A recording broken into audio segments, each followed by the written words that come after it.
Friends, आप लोग का फिर से हमारे दूसरी क्लास में स्वागत है। पिछला बार कल के क्लास में मैंने इतिहास का प्रथम चैप्टर को 50 ऑब्जेक्टिव का हल करवाया था। आज हिस्ट्री के दूसरा चैप्टर समाजवाद एवं साम्यवाद के लगभग 45 प्रश्नों का हल करूंगा। ना हो सके इस वीडियो को शेयर करें, लाइक करें और हमारे चैनल को सब्सक्राइब करें। आज का सेशन स्टार्ट करते हैं। सेशन स्टार्ट करने से पहले एक आप सबके सामने एक मोटिवेशनल बात कहने वाला हूँ।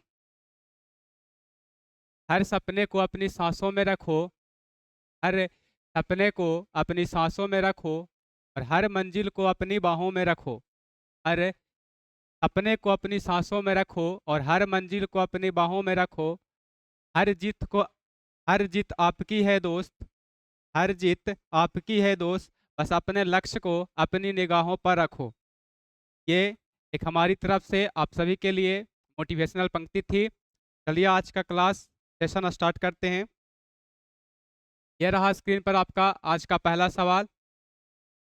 प्रश्न है कि वैज्ञानिक समाजवाद का जनक किसे माना जाता है। आज का पहला क्वेश्चन, वैज्ञानिक समाजवाद का जनक किसे माना जाता है। आपका ऑप्शन है सेंट साइमन, दूसरा में चार्ल्स फुरिये, तीसरा में लुई ब्लॉ और चौथा में कार्ल मार्क्स। पहला क्वेश्चन, वैज्ञानिक समाजवाद का जनक किसे माना जाता है। वैज्ञानिक समाजवाद का जनक कार्ल मार्क्स को माना जाता है। याद रखेंगे कि वैज्ञानिक समाजवाद का जनक किसे माना जाता है, तो कार्ल मार्क्स को माना जाता है। यदि क्वेश्चन में आ जाए कि भारत में समाजवाद का जनक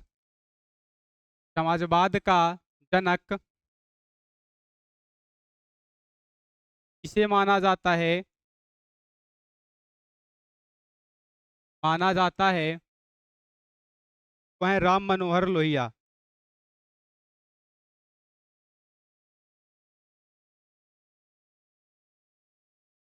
बात को भी आप लोग याद रखेंगे।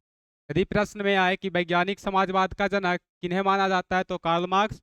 और यदि प्रश्न में आए कि भारत में समाजवाद का जनक किसे माना जाता है, तो राम मनोहर लोहिया को भारत में समाजवाद का जनक माना जाता है। बढ़ते हैं अगले प्रश्न की ओर।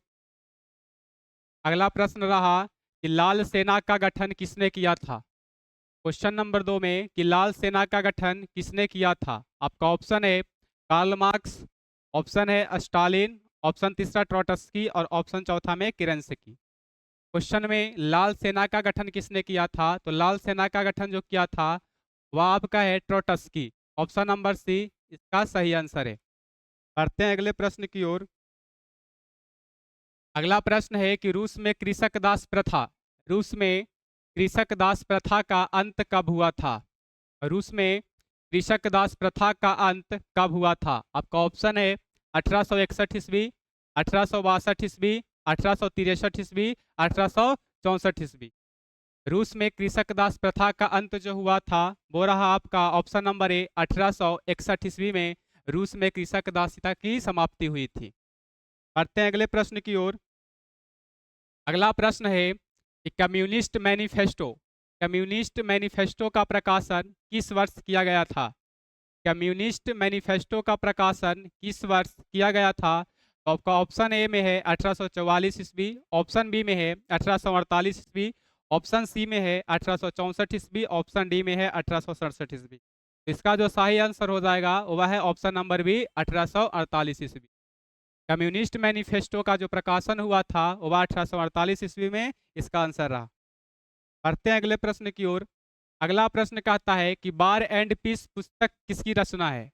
वार एंड पीस किसकी रचना है, मतलब किस व्यक्ति ने इसकी रचना की थी। इसी को बोल सकते हैं युद्ध और शांति। युद्ध और शांति। वार एंड पीस पुस्तक की रचना जो किए थे वह रहे टॉल्स्टॉय। इसका सही ऑप्शन हो जाएगा option number B. War and peace पुस्तक के रचनाकार लियो टॉल्स्टॉय थे। बढ़ते हैं अगले प्रश्न की ओर। अगला प्रश्न कहता है कि रूस में जार का अर्थ क्या होता है। रूस में जार का अर्थ क्या होता है? ऑप्शन नंबर ए में है पीने का बर्तन, ऑप्शन में पानी रखने की मिट्टी, ऑप्शन सी में है रूस का सामंत और ऑप्शन डी में है रूस का सम्राट। रूस में जो जार का अर्थ होता है उसका शाब्दिक अर्थ होता है सम्राट या तो राजा, सम्राट या राजा। रूस में जार का अर्थ हो जाएगा आपका ऑप्शन नंबर डी रूस का सम्राट। ये रहा आपका सही आंसर। अगला क्वेश्चन है कि कार्ल मार्क्स का जन्म कहाँ हुआ था? कार्ल मार्क्स का जन्म कहाँ हुआ था? और आपका ऑप्शन है इंग्लैंड, ऑप्शन दो में जर्मनी, ऑप्शन सी में इटली और ऑप्शन डी में रूस। कार्ल मार्क्स का जो जन्म हुआ था वह हुआ था जर्मनी में। जर्मनी में कार्ल मार्क्स का जन्म हुआ था। इनकी जो पत्नी थी कि पत्नी का नाम जेनी था। बचपन में ही विवाह कर लिए थे कार्ल मार्क्स जेनी से। बढ़ते हैं अगले प्रश्न की ओर। कहता है कि प्रथम इंटरनेशनल की बैठक कहाँ हुई थी? प्रथम जो इंटरनेशनल बैठक हुआ था वह किस देश में हुआ था? आपका ऑप्शन नंबर ए में है रूस, ऑप्शन दो में फ्रांस, ऑप्शन तीन में जर्मनी और ऑप्शन डी में लंदन। प्रथम इंटरनेशनल की जो बैठक हुई थी वह हुआ था लंदन में। इसका सही ऑप्शन हो जाएगा डी लंदन। अगला प्रश्न है कि प्रथम इंटरनेशनल की स्थापना किस वर्ष किया गया था? प्रथम जो इंटरनेशनल की स्थापना की गई थी वह किस वर्ष की गई थी? तो आपके सामने ऑप्शन है 1864 ईस्वी, ऑप्शन बी में 1867 ईस्वी, ऑप्शन सी में 1883 ईस्वी और ऑप्शन डी में है 1889 ईस्वी।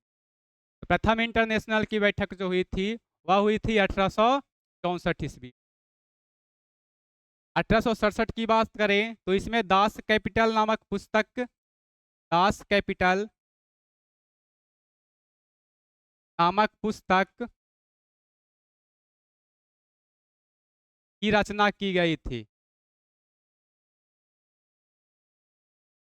प्रथम इंटरनेशनल की स्थापना पूछा जाए तो 1864 ईस्वी में, और यदि दास कैपिटल नामक पुस्तक की रचना पूछा जाए तो 1867 ईस्वी में इसका आंसर होगा। बढ़ते हैं अगले प्रश्न की ओर। अगला प्रश्न कहता है कि साम्यवादी शासन का पहला प्रयोग किस देश में हुआ था? साम्यवादी शासन का सबसे पहला प्रयोग किस देश में हुआ था? आपके सामने ऑप्शन है रूस, जापान, चीन, क्यूबा। साम्यवादी शासन का जो पहला प्रयोग हुआ था वह हुआ था रूस में। इस बात को आप लोग ध्यान रखेंगे। बढ़ते हैं अगले प्रश्न की ओर। अगला प्रश्न कहता है कि चेका क्या था? चेका क्या था? आपके सामने ऑप्शन है सेना की टुकड़ी, पुलिस दास्ता, ऑप्शन सी में पादरी वर्ग और ऑप्शन डी में श्रमिक वर्ग। चेका क्या था? चेका था गुप्त पुलिस संगठन, गुप्त पुलिस संगठन।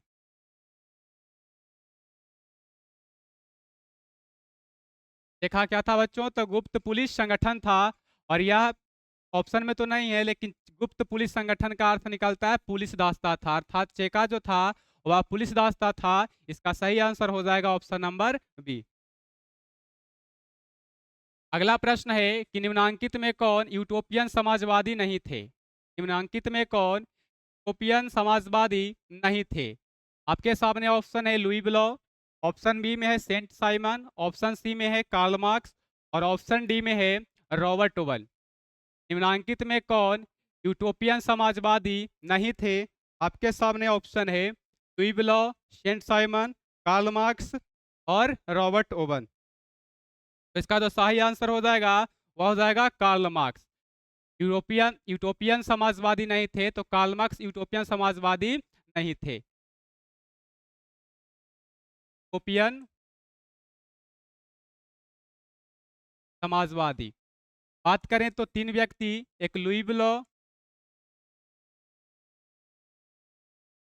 दूसरा सेंट साइमन,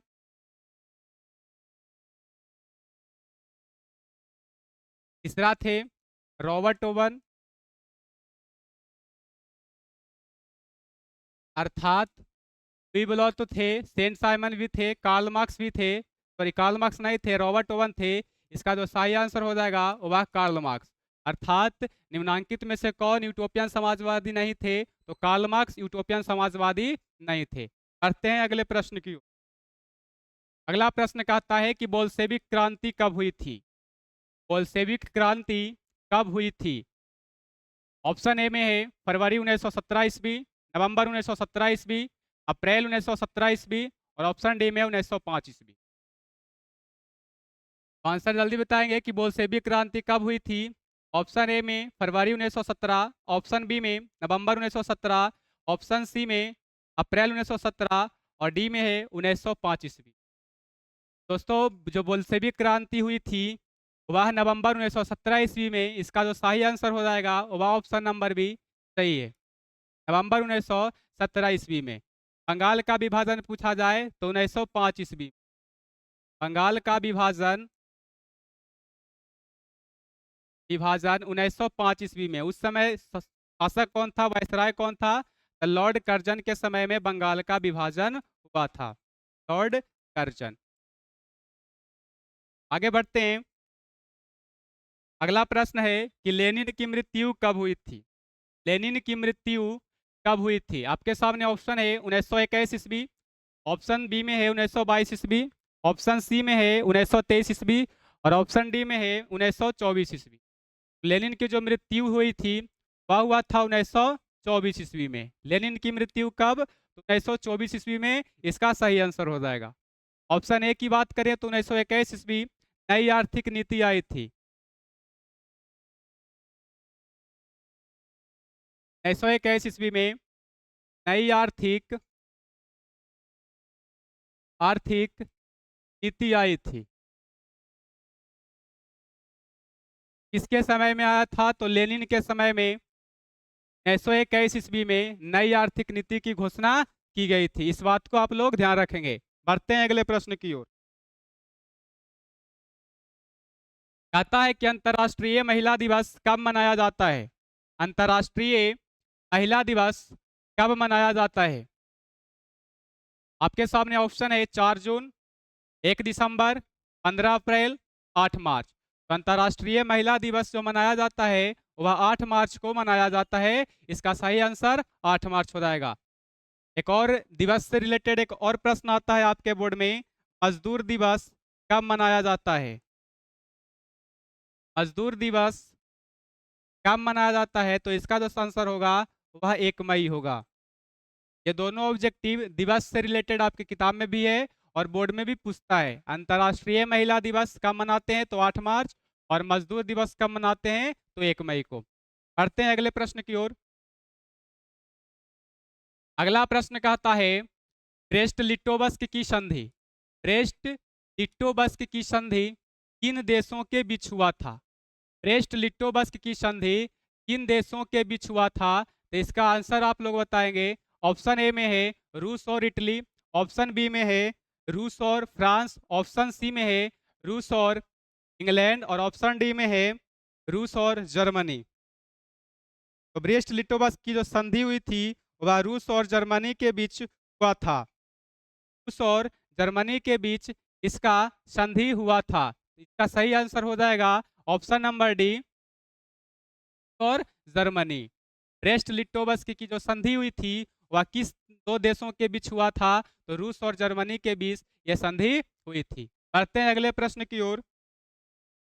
अगला प्रश्न कहता है कि रूस का पहला समाजवादी कौन था? रूस का पहला समाजवादी व्यक्ति कौन था? आपके सामने ऑप्शन है स्टालिन, ऑप्शन बी में है प्लेखानोव, ऑप्शन सी में है लेनिन और ऑप्शन डी में है टॉल्स्टॉय। तो रूस का जो पहला समाजवादी था वह था आपका ऑप्शन नंबर बी प्लेखानोव था। अर्थात इसका जो सही आंसर हो जाएगा वह प्लेखानोव इसका सही आंसर है। रूस का पहला समाजवादी कौन था? तो प्लेखानोव था। इस बात को भी आप लोग याद रखेंगे। बढ़ते हैं अगले प्रश्न की ओर। कहता है कि कार्ल मार्क्स का जन्म किस वर्ष हुआ था? कार्ल मार्क्स का जो जन्म हुआ था वह किस वर्ष हुआ था?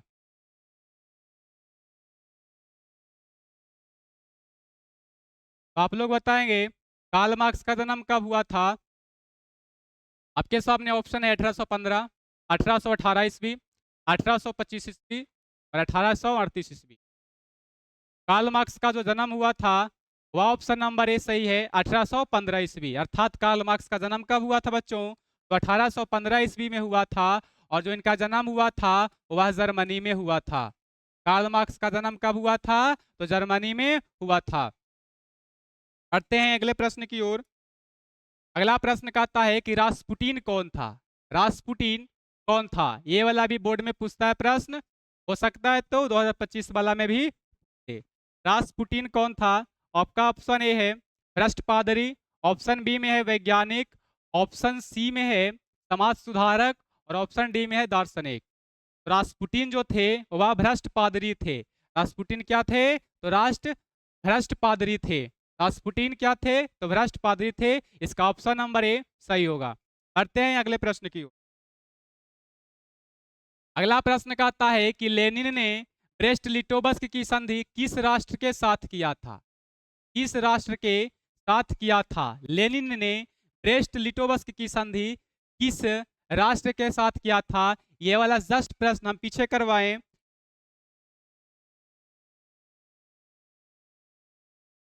ब्रेस्ट लिटोवस्क की जो संधि हुई थी वह रूस और जर्मनी के बीच हुआ था। और अभी क्वेश्चन में आया कि लेनिन ने किस राष्ट्र के विरुद्ध ब्रेस्ट लिटोवस्क की संगीत संधि किया? तो इसका जो सही आंसर होगा वह होगा जर्मनी। लेनिन ने ब्रेस्ट लिटोवस्क की संधि जर्मनी के साथ किया था। और यदि देशों का नाम पूछे तो लेनिन रूस के तरफ से था और जर्मनी अपना तरफ से था। लेनिन ने ब्रेस्ट लिटोवस्क की संधि जो कराई थी वह जर्मनी के खिलाफ करवाई थी। पढ़ते हैं अगले प्रश्न की। आगे कहता है कि नई आर्थिक नीति कब लागू हुआ? जस्ट पीछे भी हम ये वाला बात बताए थे कि नई आर्थिक नीति की घोषणा 1921 ईस्वी में की गई थी। इसका जो सही आंसर हो जाएगा वह है ऑप्शन नंबर ए 1921 ईस्वी। करते हैं अगले प्रश्न की ओर। अगला कहता है कि दास कैपिटल की रचना किसने किया? दास कैपिटल की रचना किसने किया? पीछे भी बताया कि दास कैपिटल को 1867 ईस्वी में प्रकाशित किया गया और किन्होंने किया था? तो कार्ल मार्क्स ने किया था। इसका सही आंसर हो जाएगा कार्ल मार्क्स। दास कैपिटल नामक पुस्तक की रचना 1867 ईस्वी में किसने किया? तो कार्ल मार्क्स ने किया था। इस बात को आप सभी विद्यार्थी ध्यान रखेंगे। बढ़ते हैं अगले प्रश्न की ओर। अगर सेशन अच्छा लग रहा हो तो लाइक करेंगे और अपने दोस्तों के पास हमारे चैनल के सभी वीडियो को शेयर करेंगे, ताकि जो विद्यार्थी अक्षम है क्लास करने में, जिनके पास पैसों की दिक्कत है, वे हमारे चैनल से जुड़ करके अपने भविष्य को या अपने पढ़ाई को विजुअल बनाएंगे। और आशा करते हैं कि वीडियो समझ में आता होगा और वीडियो के माध्यम से हम लोग प्रत्येक बच्चों के पास ऑब्जेक्टिव का सीरीज जो है वह भेजने का प्रयास कर रहे हैं सभी विषयों के अलग अलग शिक्षकों के द्वारा। जितना हो सके सभी वीडियो को शेयर करेंगे। प्रतिदिन आपको 2 या 3 से वीडियो प्राप्त हो सकता है और हम लोग की इच्छा है कि हो सके तो इससे भी अधिक वीडियो को और बढ़ाया जाएगा। फिलहाल में 2 या 3 वीडियो प्रत्येक दिन जा रहा है। इसे आप सभी अपने दोस्तों के पास शेयर जरूर करेंगे। अगला क्वेश्चन जो है कहता है कि समाजवादी दर्शन किस पर बल देता है? तो समाजवादी दर्शन है वह किस पर बल देता है? समाजवादी दर्शन किस पर बल देता है? आपके सामने ऑप्शन है राजनीतिक समानता पर, ऑप्शन बी में है नागरिक समानता पर और ऑप्शन सी में है कानूनी समानता पर और ऑप्शन डी में है आर्थिक समानता पर। तो जो सामाजिक दर्शन है वह बल देता है, इसका आंसर आप लोग बता सकते हैं।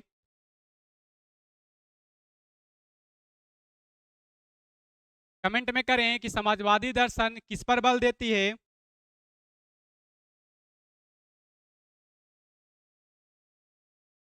आपके सामने ऑप्शन है राजनीतिक समानता, ऑप्शन बी में है नागरिक समानता और ऑप्शन सी में है कानूनी समानता, ऑप्शन डी में है आर्थिक समानता।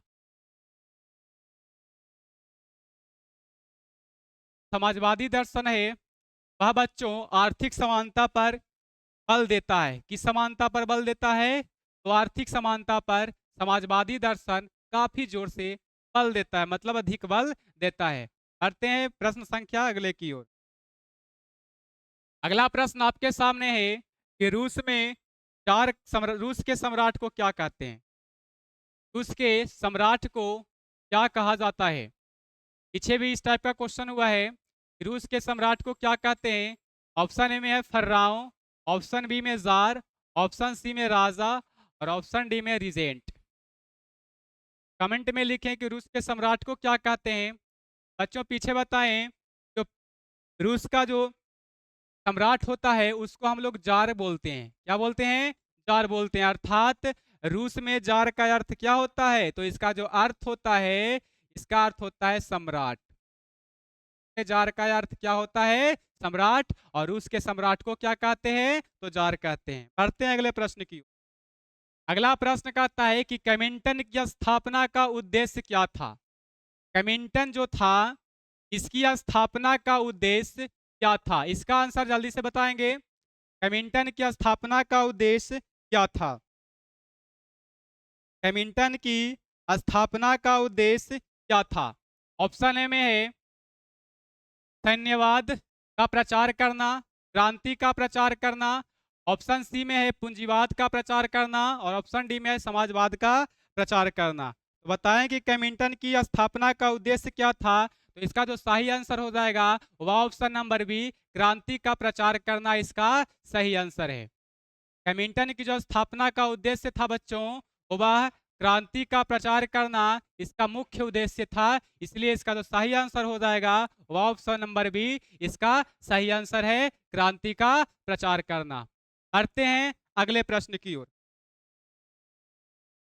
अगला प्रश्न कहता है कि मजदूर दिवस कब मनाया जाता है? मजदूर दिवस कब मनाया जाता है? ये वाला ऑब्जेक्टिव प्रश्न हम पीछे भी कराएं कि मजदूर दिवस कब मनाया जाता है। तो मजदूर दिवस 1 मई को मनाया जाता है। मजदूर दिवस कब मनाते हैं? तो 1 मई को मनाया जाता है। और 8 मार्च को अंतर्राष्ट्रीय महिला दिवस मनाते हैं। अंतर्राष्ट्रीय राष्ट्रीय महिला दिवस 8 मार्च को मनाते हैं। बढ़ते हैं अगले प्रश्न की ओर। अगला प्रश्न कहता है कि समाजवादियों का बाइबिल किसे कहा जाता है? समाजवादियों का बाइबिल किसे कहा जाता है? आपके सामने ऑप्शन है Das Kapital, war and peace, spark और ऑप्शन डी में कम्युनिस्ट घोषणा पत्र।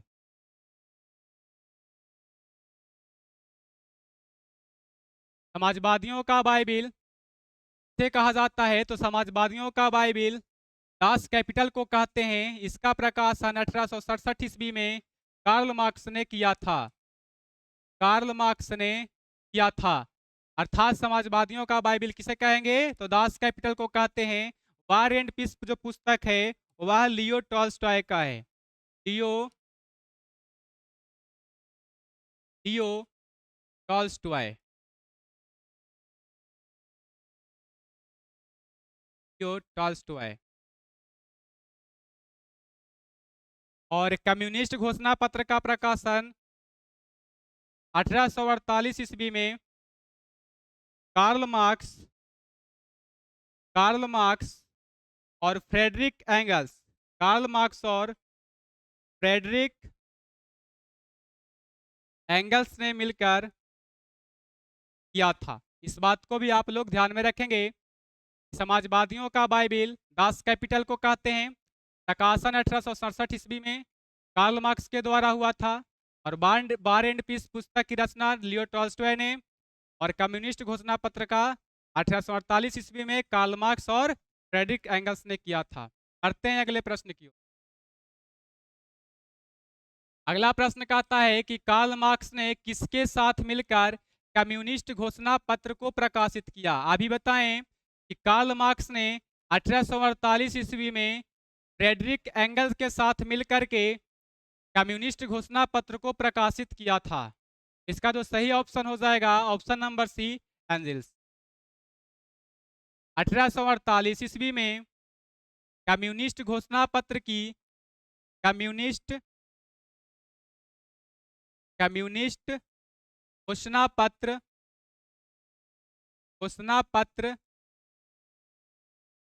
प्रकाशित हुआ था। प्रकाशित हुआ था। और कौन कौन व्यक्ति थे? एक कार्ल मार्क्स थे। कार्ल मार्क्स थे, और एक फ्रेडरिक एंगल्स थे। फ्रेडरिक एंगल्स थे। Friedrich angles.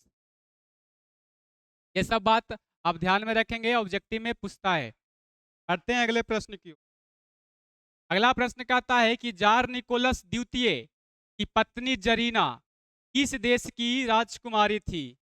जार निकोलस द्वितीय की जो पत्नी जरीना थी वह किस देश की राजकुमारी थी? तो आपके सामने ऑप्शन है इटली, फ्रांस, ऑस्ट्रिया और ऑप्शन डी में है जर्मनी। जार निकोलस द्वितीय की जो पत्नी थी, जार निकोलस द्वितीय की जो पत्नी थी जरीना, वह ऑस्ट्रिया की राजकुमारी थी। इसको आप लोग याद रखेंगे। जार निकोलस द्वितीय की पत्नी का नाम जरीना और यह किस देश की राजकुमारी थी? तो ऑस्ट्रिया की राजकुमारी थी। बढ़ते हैं अगले प्रश्न की ओर। अगला प्रश्न आपके सामने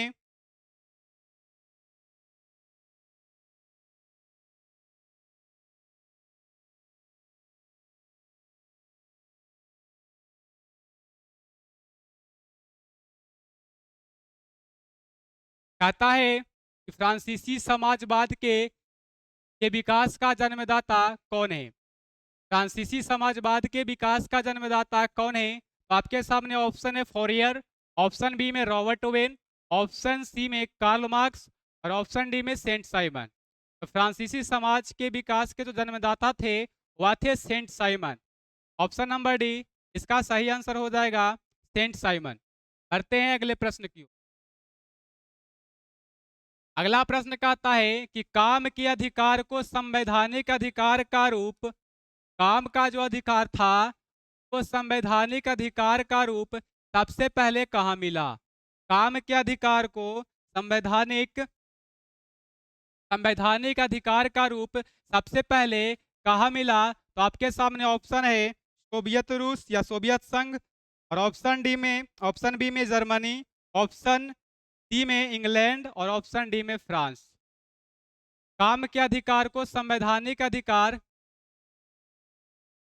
का रूप सबसे पहले सोवियत संघ में मिला था। इसका जो सही आंसर हो जाएगा वह ऑप्शन नंबर ए इसका सही है। बढ़ते हैं अगले प्रश्न की ओर। अगला प्रश्न कहता है कि अप्रैल थीसिस किसने तैयार किया? अप्रैल थीसिस को किसने तैयार किया? इसका ऑप्शन है लेनिन, ऑप्शन बी में ट्रोट्स्की, ऑप्शन सी में स्टालिन, ऑप्शन डी में कार्ल मार्क्स। तो इसका आंसर कमेंट करेंगे। अप्रैल थीसिस किसने तैयार किया? तो लेनिन ने, ट्रोट्स्की ने, स्टालिन ने या कार्ल मार्क्स ने?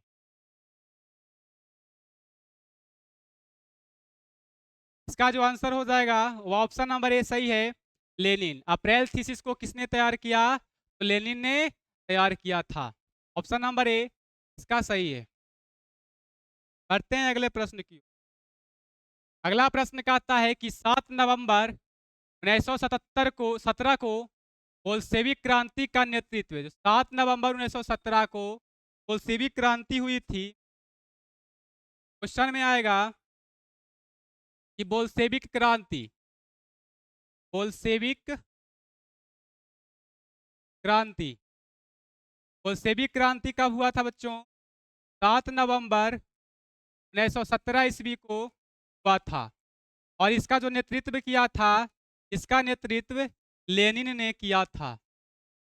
बोल्शेविक क्रांति का नेतृत्व किसने किया था? तो बोल्शेविक क्रांति का नेतृत्व लेनिन ने किया था। इसका सही option option number B Lenin हो जाएगा।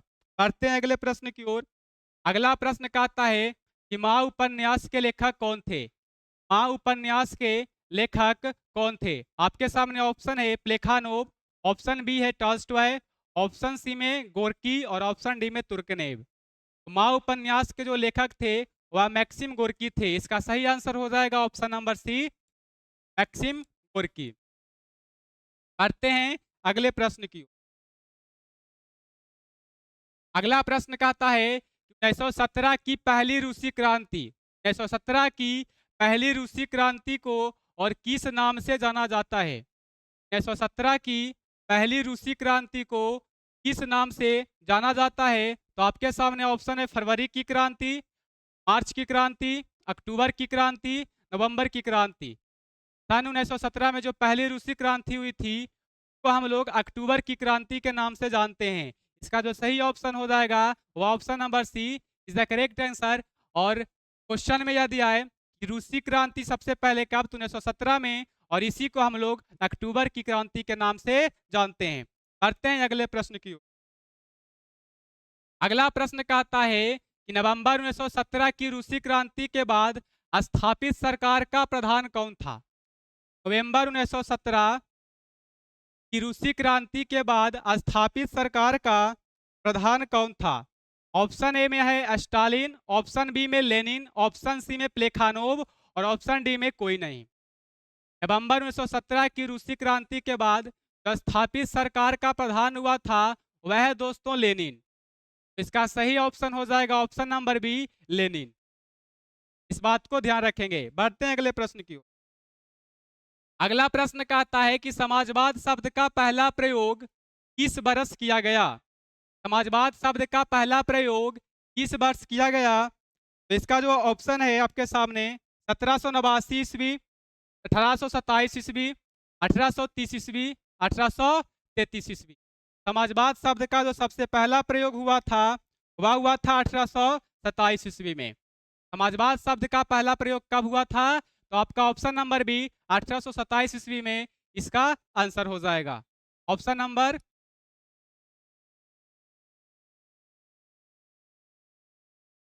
अगला कहता है कि चार्टिस्ट आंदोलन कहाँ हुआ था। चार्टिस्ट आंदोलन की शुरुआत सबसे पहले कहाँ हुआ था, तो आपके सामने ऑप्शन है ब्रिटेन, फ्रांस, रूस, जर्मनी। चार्टिस्ट आंदोलन हुआ था ब्रिटेन में। आपका ऑप्शन नंबर ए सही है।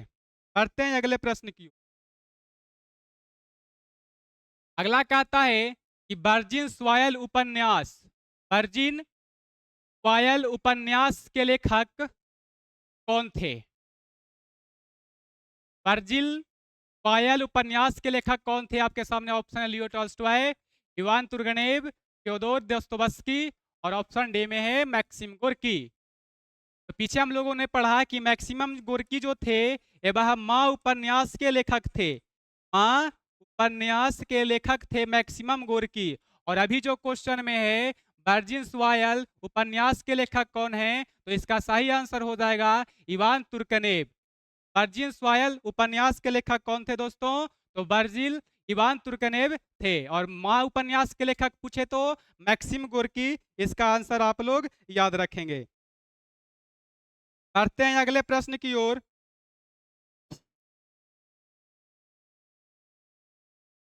अगला प्रश्न आपके सामने स्क्रीन पर है कि बोल्शेविक क्रांति का नेतृत्व किसने किया। बोल्शेविक क्रांति का नेतृत्व किसने किया। आपके सामने ऑप्शन है केरेंस्की ने, ट्रोट्स्की ने, लेनिन ने या स्टालिन ने। तो बोल्शेविक क्रांति कब हुई थी। बोल्शेविक क्रांति नवंबर 1917 में हुआ था। नवंबर 1917 में हुआ था। और इसका नेतृत्व किसने किया था, तो इसका नेतृत्व लेनिन ने किया था। अगला प्रश्न है 1917 की रूसी क्रांति के समय किस जार का शासन था। जार का अर्थ पीछे बता दिए हैं कि जार का अर्थ रूस का सम्राट होता है। 1917 की रूसी क्रांति के समय किस जार का शासन था। आपके सामने ऑप्शन है पीटर, अलेक्जेंडर प्रथम, ऑप्शन सी में है निकोलस प्रथम और ऑप्शन डी में है निकोलस द्वितीय। तो आप लोग बताएंगे 1917 की रूसी क्रांति के समय किस जार का शासन था। इसका जो सही आंसर है वो ऑप्शन नंबर डी निकोलस द्वितीय। निकोलस द्वितीय कहने का अर्थ जार निकोलस द्वितीय वहां का शासक था। पढ़ते हैं अगले प्रश्न की ओर।